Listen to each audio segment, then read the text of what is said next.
When we talk about narcissism, we're referring to a personality type characterized by an inflated sense of self-importance, a deep need for admiration, and a lack of empathy for others. In relationships, this can manifest as a toxic dynamic where the narcissist seeks to control and dominate their partner. But what happens when a narcissist encounters someone who they perceive as too strong, too confident, or too independent? Their entire playbook of manipulation, the gaslighting, the love bombing, the devaluation, fails to land. You are an immovable object in the face of their unstoppable force. And in that moment of stalemate, a dangerous shift occurs within them. The rage you see is not the rage of being denied a trivial want.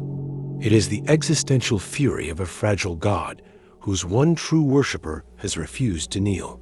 Conventional wisdom tells you they will escalate, that they will redouble their efforts to break you. But this is a profound misunderstanding of their nature. When they see their reflection not in your admiration, but in your unbreakable will, a deeper, more insidious strategy is activated. It is a final, desperate gambit, born from a place of profound psychological poverty. They will attempt one last, dirty trick, a move so counterintuitive it often goes unrecognized until the damage is done. It is a silent war fought, not with shouts, but with a devastating philosophical retreat. This is not about a simple insult. It is about an attack on the very pillars of your reality. What is this last, desperate maneuver? And why does it target not your strength, but your perception of it? This final maneuver is not an act of aggression, but a strategic withdrawal. It is the sudden, chilling silence where their noise once was. They perform a psychological vanishing act, not out of defeat, but to weaponize your own strength against you. They see they cannot win through direct conflict, so they orchestrate a scenario where your resilience becomes your own trap. They force you into a position where your independence, the very quality they could not conquer, is framed as a cold, unfeeling monstrosity. Your strength becomes your sin. This is the discard, reframed not as an abandonment, but as a punishment you have brought upon yourself through your refusal to be diminished. The philosophical roots of this are ancient. Friedrich Nietzsche, who understood the dynamics of power and resentment better than most, identified this core mechanism. He called it ressentiment, the poisonous, covert revenge of the impotent. The narcissist, unable to emulate your inner fortitude, secretly transvalues your virtues into vices.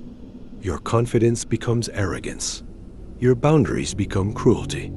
Your peace becomes indifference. They construct an entire moral universe where they are the blameless victim of your unassailable self.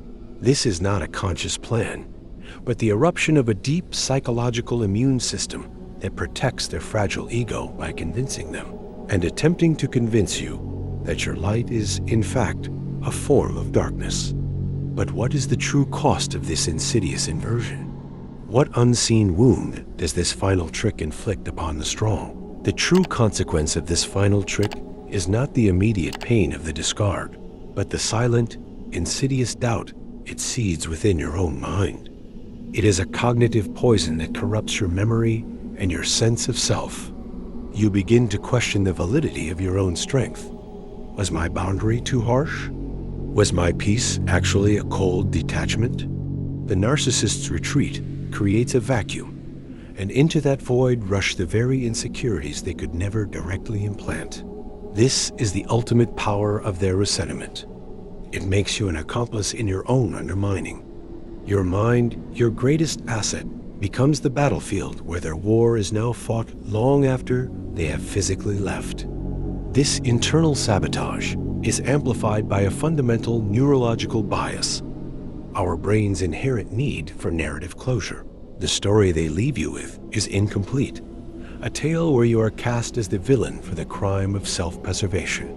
Your psyche, desperate to make sense of the injustice, tirelessly replays the events, searching for a different ending that never comes.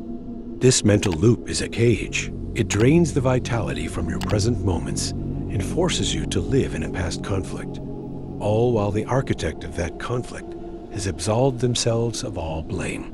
They have exiled you not just from their life, but from your own. The trap is set, but is there a key? Can this cage of a corrupted narrative truly be broken? The rebellion does not begin with confronting them, but with dismantling the prison they built inside your mind. The key is a radical, almost heretical, act of reclamation.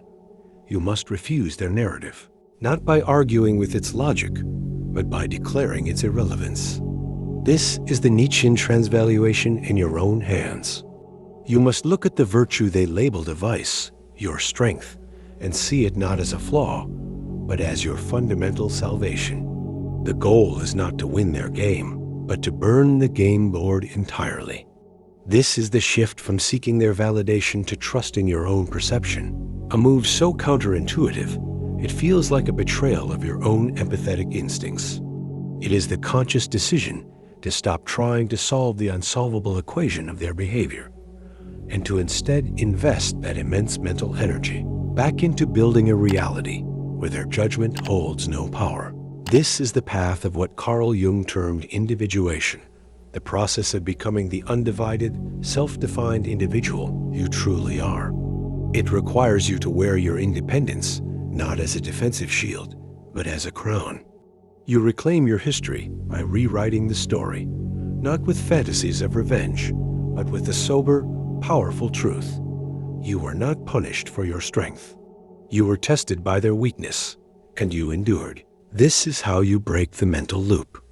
You stop searching for the missing piece of their approval and realize you are never incomplete. But this rebellion leads to one final, terrifying, and liberating question. If their final trick was meant to destroy your self-concept, what emerges from its ashes when you finally succeed? The ultimate truth is this: their final dirty trick was never about your destruction, but about your anointing. The moment you cease to see your strength through the lens of their resentment, you undergo a profound metamorphosis. You realize the struggle was not a battle against a person, but a crucible for your own spirit. The narcissist, in their desperate attempt to shatter your reflection, inadvertently became the hammer that forged your resilience into something unbreakable. This is the terrifying, sublime freedom Nietzsche called the Bermensch, the individual who creates their own values, who embraces their will to power, not as domination over others, but as absolute sovereignty over the self. Your perceived sin was, in fact, your sacred virtue all along. Your strength was never the problem. It was the one thing they could not possess, and therefore, the one thing they had to pathologize. Stepping out of that corrupted narrative is not an act of moving on. It is an act of philosophical rebirth. You see that the cage was never locked.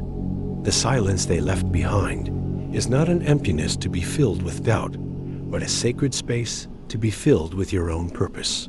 You are left not with the ghost of their judgment, but with the formidable, unassailable presence of the one who remained standing. You are the one who looked into the abyss of their emptiness and did not blink. And in that unwavering gaze, you finally find not their reflection, but your own. The dynamics of power and control in these relationships are complex and emotionally charged. When a narcissist encounters someone they perceive as too strong, it can trigger a deep-seated insecurity or fear of being overpowered. This can lead to some pretty destructive behaviors, not just for the strong person, but also for the narcissist themselves. The stakes are high, and the emotional turmoil can be intense. But by understanding these dynamics, we can better navigate these challenging relationships and protect our own self-esteem. To wrap things up, recognizing these behaviors is key to maintaining healthy relationships and avoiding toxic dynamics.